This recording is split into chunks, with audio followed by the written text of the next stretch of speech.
Hey there, everyone. This is author Anthony Avina, and welcome to another installment of my Epicenter readings.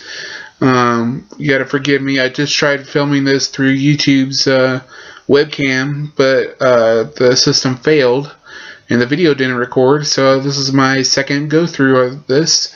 I'm going to be reading sections 4 and 5 of Chapter 2 of my novella Epicenter.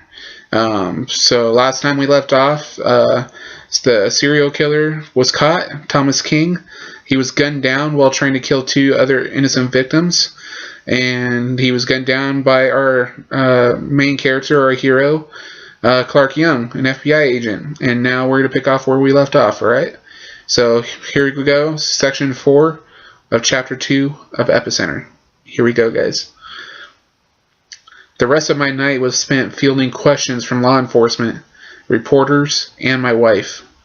I had to tell her that I'd be running late and that if she wanted, I could meet her at our favorite pizzeria, if she was willing to wait. I didn't want her sitting there waiting for me by herself, but she could hear the strain in my voice and knew that I had a tough day. After I spoke with her, I spent the afternoon and most of the evening interviewing the latest victims, who had survived their ordeal miraculously. Speaking with them, I learned that their names were Kathy Pierce and Sal Hernandez. They were a young couple living together in a small apartment in downtown LA. They had been walking home from an afternoon date when they had been attacked and abducted. Walking past a dim alleyway, sorry guys, I'm reading this off a phone. Walking past a dim alleyway, a man had come from behind and stuck a needle in each of their necks, paralyzing them instantly.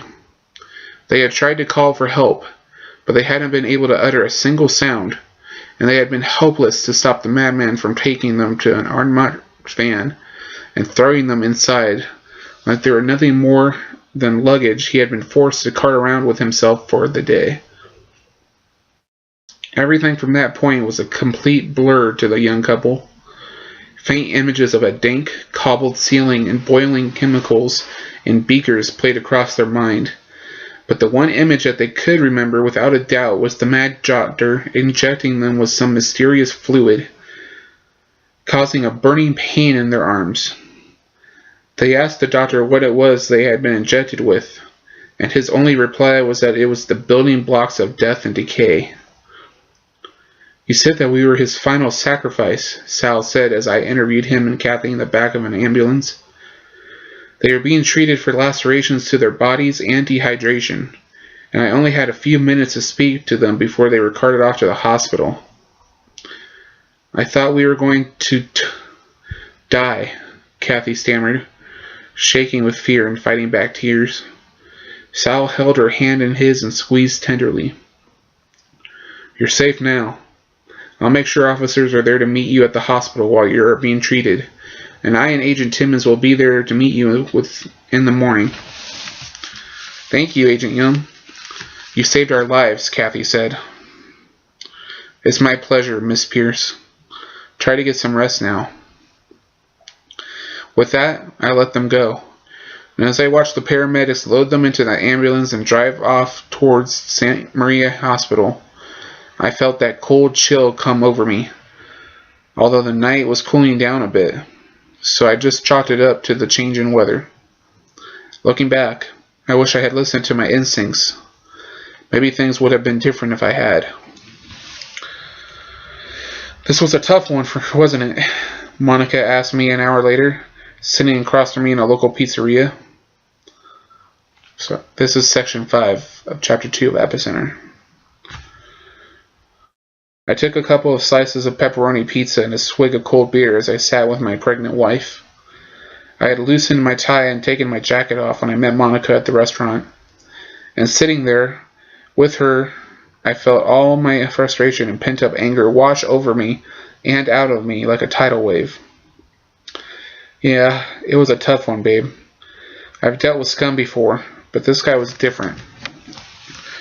Different how? Escape felt more, I don't know, monumental. I felt like the fate of the world was hanging on the balance. as if the doctor was a mad scientist with goals of global domination or something. I have this knot in my stomach that this thing isn't over yet. And I know that can't be true, because I shot the guy myself. I could feel my hands starting to tremble. I had to set the beer in my hands down quickly before I accidentally broke it or something. Monica put her hand over mine and began to stroke my head with her free hand, trying her best to comfort me.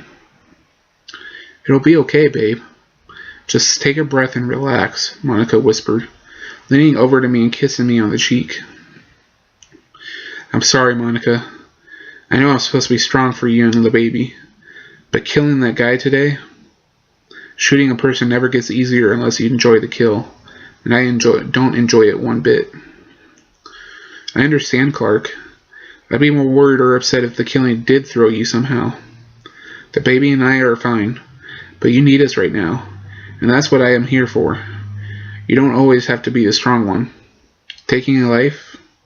I can't even imagine it. I'm here for you, I promise." I looked up at her and kissed her hand in my own hand.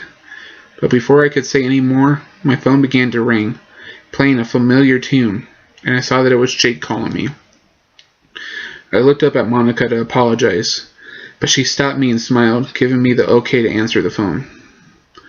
"Hey, partner, what's going on?" I asked when I answered the phone.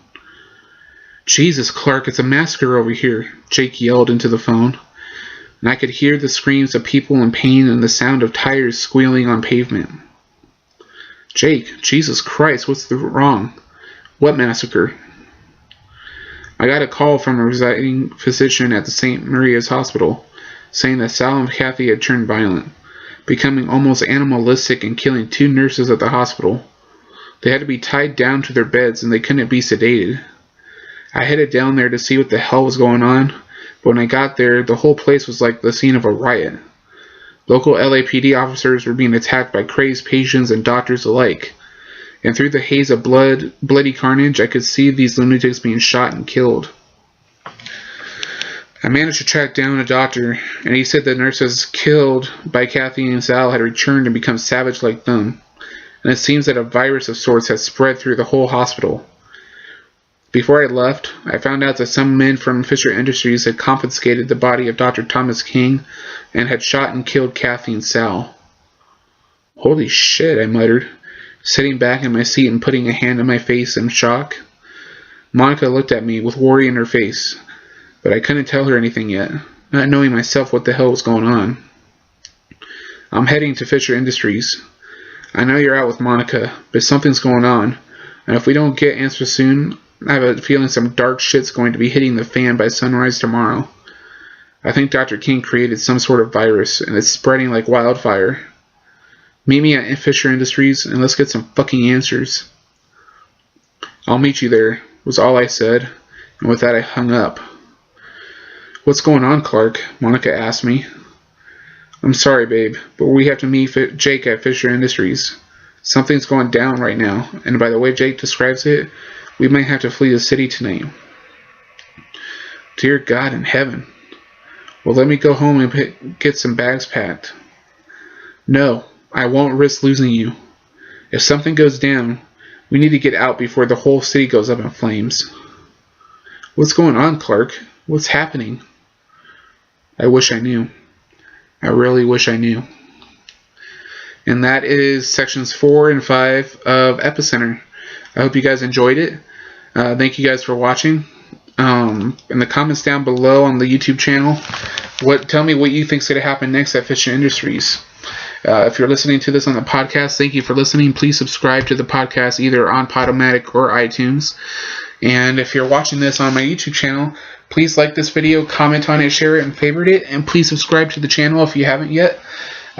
Please help spread the word and, keep us going, man. Help keep us going. And I will be back for the next episode of Epicenter next time. All right? Think about what you think is going to happen at Fisher Industries, and I will talk to you soon. All right? I'm going to get going. This is Anthony Avina signing off. Peace out, guys.